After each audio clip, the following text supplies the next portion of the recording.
Hi guys. So here I'm back in Ottawa after the whole summer, and what happened during the summer, we're gonna try to figure that out. So if you remember well, I was going to bike from Vancouver to Ottawa to raise awareness on survival of child sex abuse, because that happened to me, that happened to many times, to many people, and we should talk more about it because it's put you in a really serious condition when you're an adult and you have no one around you, and that's why I'm here, because I don't want you to feel alone if that happened to you. Then we can talk about it, and then everything is always better when you talk about it, right? So let's back on the trip, because I almost made it until the end. I stopped halfway. I went from Vancouver to Regina biking on my own. I did 1800 kilometers, which I think was fine enough. I escaped from 2 wildfires. I met dozens of organizations dealing with child sex abuse and helping survivors to get better. I had dozens of really inspirational and heart-to-heart talk with psychotherapists, transition house, just people in this field who already know the trouble and the problem with child sex abuse, but also all of those random people I was talking to. I don't know, like the family next to me at the camping, maybe the person at the gas station where I buy some water with some sugar, this old grandpa who took me because I was hitchhiking once because I had a flat tire. I talked to him about my adventure, and all of those random people, there's not one day going by without anyone telling me, oh, me too, in my family as well, or my sisters as well, or oh, one of my friends. They all know someone or are someone that the same thing happened to them, the same exact thing. Why are we not talking more about it? I'm pretty sure if all of us start to talk about it more to our friends, we're gonna realize that our friends are just gonna come back to us a couple of months after that. Let them time to digest it. But everyone around you, there's some people around you gonna come back and say, oh, yeah, me too. And you're gonna feel less alone. You're gonna feel like you're not getting crazy. It's something that actually happened and happens all the time, and it's disgusting that it's happening so much.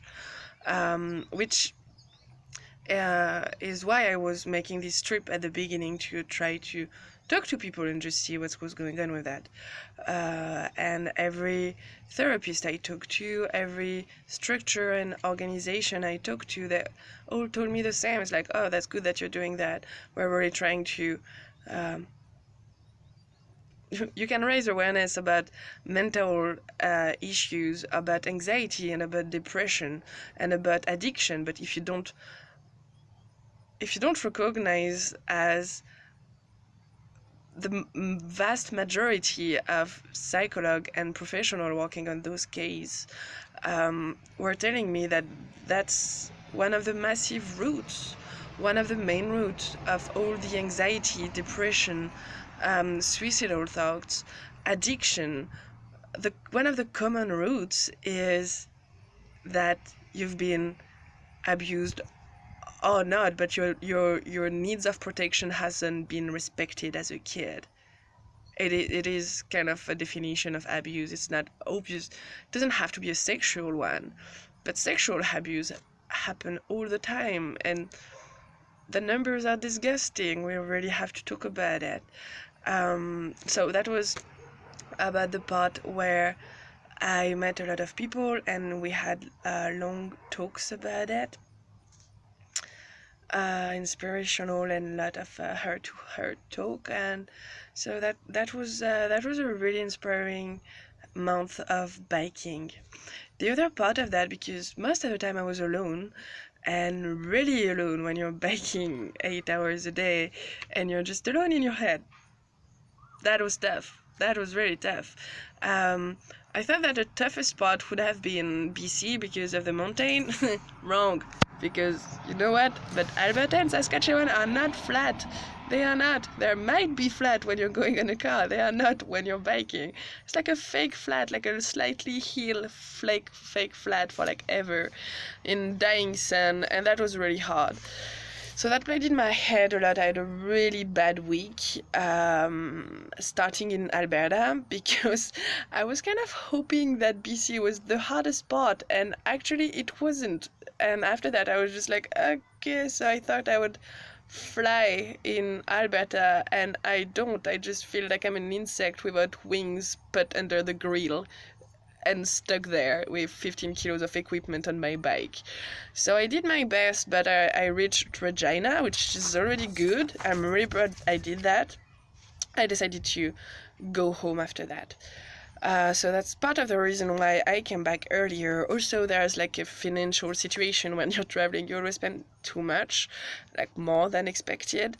And I also had this money situation at the beginning where I had to buy an entire new bike because mine got destroyed during transportation. So that really didn't help with the whole budget situation, and arrived half of the trip I didn't have any budget anymore to keep going, and I was feeling too bad to ask money again because everyone was so generous already.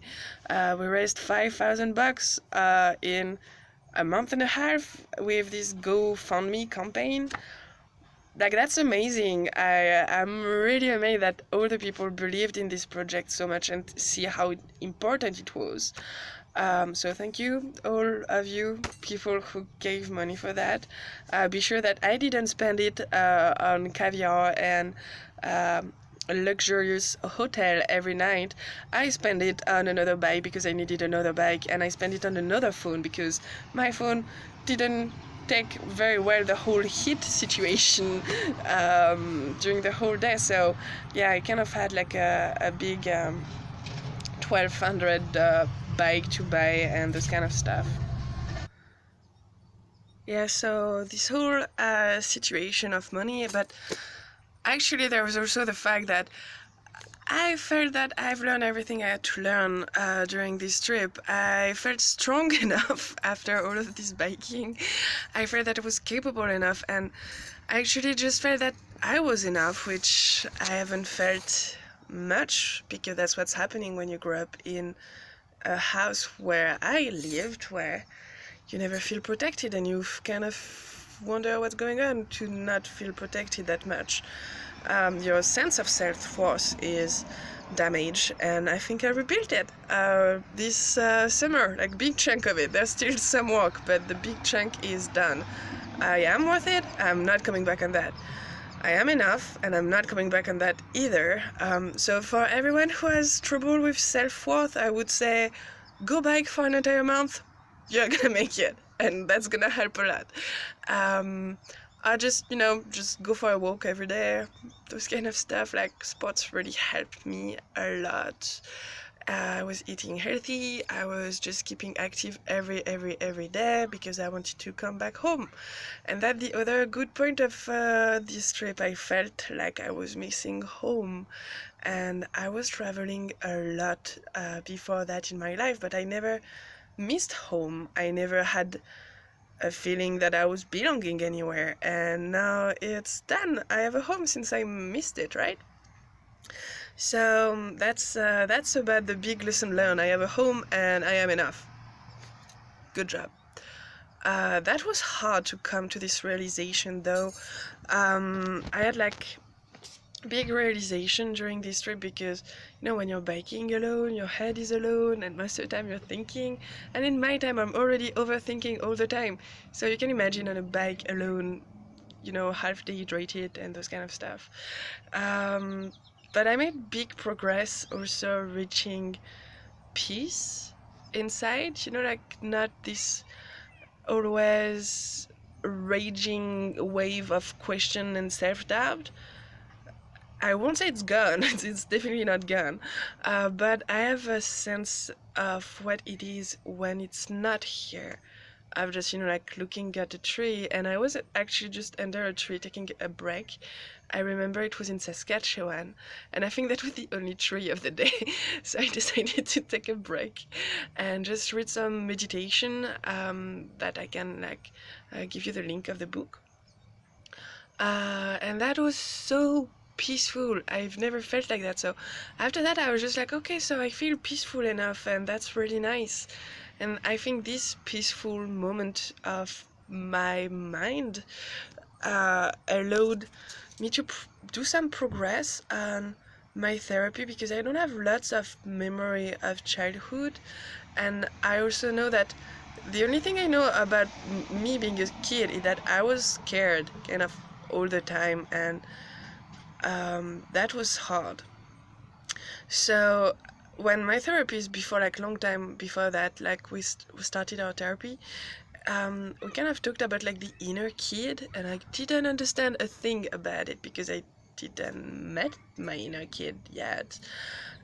So as soon as I had this realization of being peaceful and being enough, the inner kid showed up, and she's not in a good place at all. She is really damaged, but I'll do another video about it because I think I need time to think about it.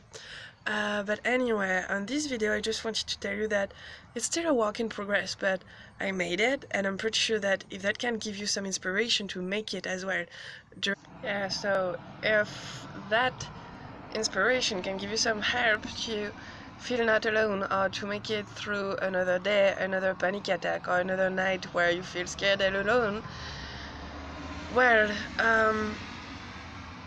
good luck, you're not alone.